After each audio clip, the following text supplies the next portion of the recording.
Okay. This is weird. This cannot be a coincidence. Or is it a coincidence?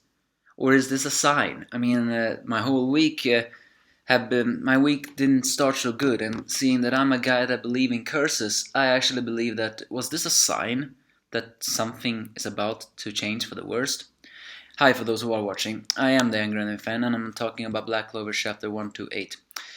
What am I talking about? Well, before we go to the chapter, let's just say something I said in another review that was Black Clover. Am I the only one that noticed that some of these panels looked unfinished? In fact, they looked more unfinished than in Black Clover. Almost like Hiatus x Hiatus, that manga I will never ever acknowledge, even if it's one of the best.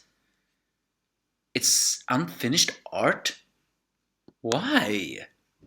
Is that a coin? And Black Clover also had some, but although not as many. Is that a coincidence? Is it intentional? Or is it a very bad sign? After all, we cannot forget that doing manga art and everything else is extremely difficult. But I still wonder. Either way, Deku tries to his best way to take the one, but alas, turns out Nighteyes' quirk is not just very neat by predicting, he's also trained in very big reflexes doing that. So even though Deku tries to be fast, he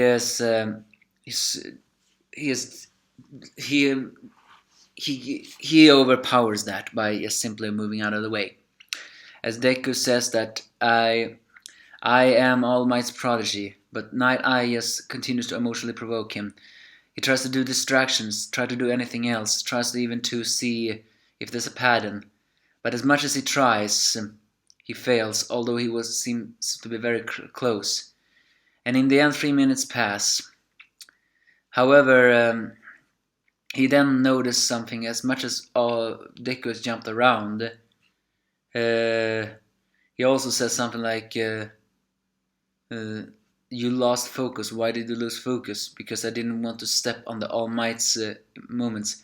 And so Nighteye look around and realizes that as much as a mess that Deku made by footprints all over the place, he didn't step on All Might's pictures or anything else of his media at all. Seeing that,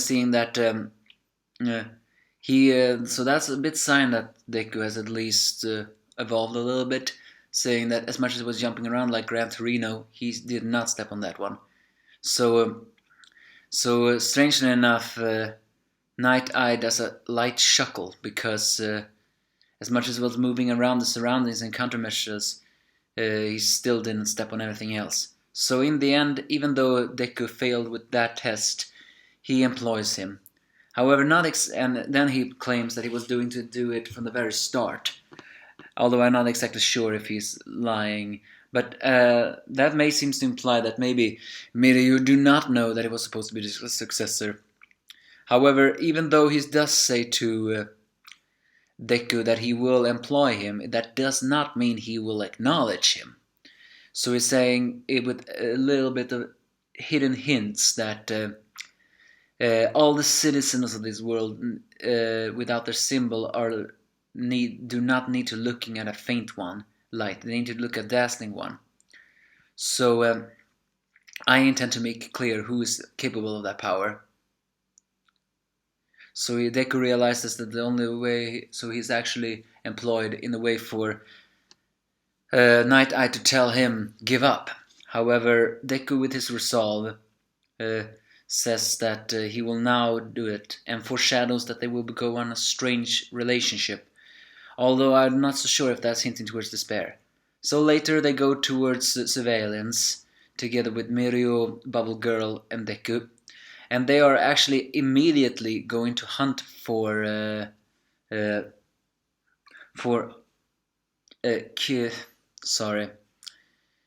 that Overhaul, a real name Kisaki. So is this meant to mean that we are gonna get him out of the picture pretty quickly, just since we got Stain out of the picture? And apparently, according to Bubble Girl, he has already been gathering a bit of villains. I mean, he did say he was, so who knows? But I think this. So if Overhaul do get taken down, then all the more reason for us to prove that Tomura is dangerous. And so they go on patrol. We see a lot of different people with different peoples, and then suddenly someone is running around who's saying something until that it's a young girl, although it's not exactly sure on how young, suddenly run into Deku. She seems to have horns, although she has lost one, and then I don't know if it's a coincidence or just very strange. Overhaul appears just from a alley and says that you do not cause problem for our heroes. Let's go back, Eri. And so yeah, they are to go after Overhaul, not to arrest him immediately. They need proof in order, and then to fall him down. So so we need to so they need to do proof of that. So in that means that this is unlike Stain, where Deku immediately ran into it. Even though as much as he sees Overhaul's face right there and there, he cannot just simply attack him. And also he's a young prodigy. However, this young girl, Eri, who is she? I'm actually, when I see her clothing, she is full of bandages, misses a horn, and has a very slave-looking dress and no shoes. I cannot help but wonder, is that hinting towards something? I mean, I can think of, let's see, what reasons can I think about? It's either one, father and daughter, and the father is an abusive jackass. Or she is, number two, a child prostitute that Overhaul has employed and abuses. I mean, she certainly looks like she's dressed like a slave, so who knows? And they're only getting more and more dark elements into the Boku no Hero Academia, so who knows? Overhaul showed himself. Is he going to be taken down this arc? Who knows?